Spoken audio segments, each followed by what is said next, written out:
Occupy Austin protesters have been holed up outside of City Hall for 2 months now, and their numbers are dwindling. KXAN City reporter Reagan Hackelman just stepped out of a meeting where city officials will talk about the future of this movement. Well, Robert, that's right. That meeting is the Public Safety Commission. If you look behind me in that room inside City Hall, they are still talking about the Occupy movement. The big message from this meeting is basically the city tells us that they will continue to work with Occupy Austin.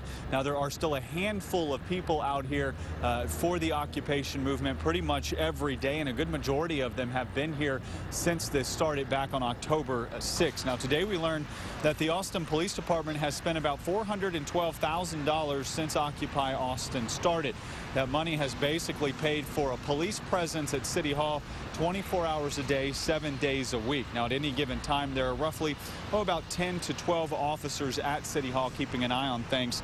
Since the movement began, about 40 protesters have been arrested for refusing to leave the plaza during weekly cleanings. A few more have also been arrested for fighting and other charges, but the city says they don't believe those individuals are actually part of the Occupy movement. Now, the city says as of now, nothing will change in the way they handle the Occupy Austin movement.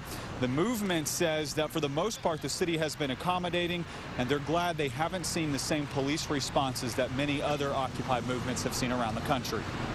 So we're going to try to do everything we can to continue to accommodate the movement, but at the same time, our concern is making sure we keep everything safe. I think that they've shown restraint, because I think they'd like to do a whole lot more, but it would be bad for their image.